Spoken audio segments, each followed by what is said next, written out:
In physics and in contemporary life of a country, the concept of that for every action there is an opposite and equal reaction holds true. The coinage of the term that this is India's moment is not merely a bureaucratic invention. It is a statement of fact. The country is changing before our eyes at incredible speed. And as the country changes for the better, equally and with great virulence, the hate India forces and lobbies and special interest groups have stepped up their hate and break India campaigns. In this episode, let us identify some of these forces and understand why they are going all out guns blazing against India. Before you deal with the enemy, it is important to understand the enemy.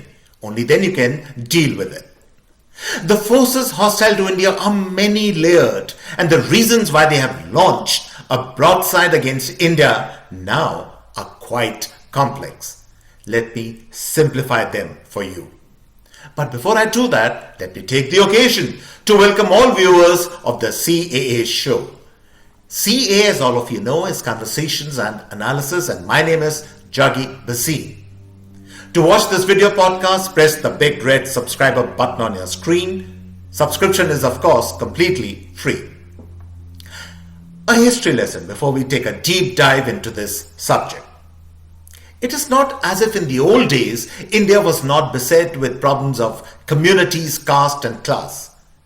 India in the 70s and the 80s was a hotbed of what is called the riot after riot syndrome. But all that communal rioting hardly created ripples in the West. The West looked at India then only through the binary of India-Pakistan. Pakistan, because of its strategic location, was a country of importance and choice for the West as compared to India. Nobody really cared for India. But today, even a thrashing of cow smugglers by some Gau Rakshak in some forgotten corner of the country makes headline news in the New York Times. Not a day passes when Western media, academia and intelligentsia does not turn its baleful eye on India and criticize it. India is not some country in the shadows for them. It is in the thick of things in the world order now. It is the country always in the mention in the geopolitical sense. So, what has changed for India? Modi, of course, has happened to India, and he is changing the face of India in terms of infrastructure, polity, societal change, even religious assertion. But along with this change, the world also has changed. Russia and China are, for various reasons, they are in the boondocks, or quite simply have become the bad boys of the international order for a variety of reasons. The world and even Russia is looking to India for new supply chains and fresh economic engagement. India is a country that quite simply you will ignore at your peril. India is rising. The world is changing, and yet many forces in the West still carry the age-old animus against India. So, these forces carry on a dual policy with India to keep India in check. The economic and military engagement with India has skyrocketed, but so has the diktat and encouragement to forces hostile to India to step up their anti-India campaigns. These campaigns come in the form of so-called human rights issues in India, highlighting the so-called flawed democratic credentials of India and the open campaigns to dump India as an intolerant right-wing Hindu state, a 21st century poster boy of the 1930s Nazi Germany.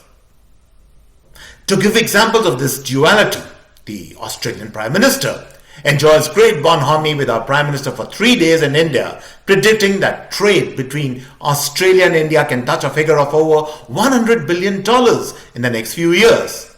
And even as he speaks, Khalistan Thuggery is allowed to desecrate Hindu temples in Australia and no one moves a muscle.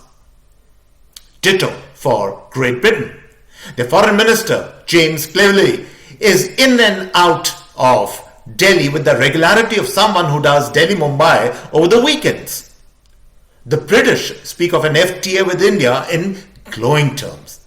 And then the same British do not post a single police personnel near the Indian High Commission in London, allowing Khalistan thugs to disrespect the Indian tricolour. And President Biden meets a Prime Minister with a warm pat on his back. The strategic and trade relationship between both US and India are growing by leaps and bounds. And yet, all that does not stop the incoming US Ambassador to India, Eric Garcetti, from deposing before the US Senate committee that he's going to India to first and foremost take up human rights issues with India and become a supporting voice for the forces opposed to the CAA Amendment Act in India. Even on the cultural front, note how the Norwegian ambassador in a written article in the Indian Express takes umbrage to the movie Mrs. Chatterjee versus Norway. Why does he do that? Because the movie dares to show the seamier side of child protection services in Norway. Now, can you imagine Norway taking umbrage to any movie made by a Western filmmaker? Can they dare to do that? And not hard to imagine that both in Australia and London, if the police had been directed to take firm steps, the Khalistan goons would have been dispersed in less than 10 minutes. But that will never be. Western interlocutors then remember freedom of expression of these fringe groups, never mind the fact that the life and limb of Indians in these embassies is threatened. This duality of purpose and contradiction of intent is the hallmark of Western engagement with India.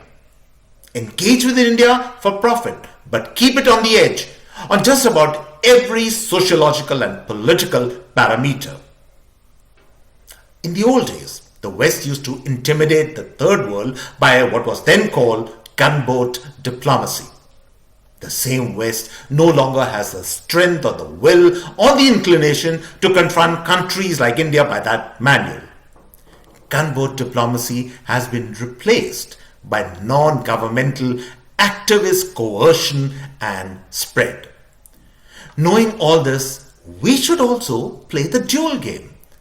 Encourage FDI investments in India, develop the alternative supply chain route, but fiercely guard our political and societal turf and nip the trouble in the bud before it develops and spreads.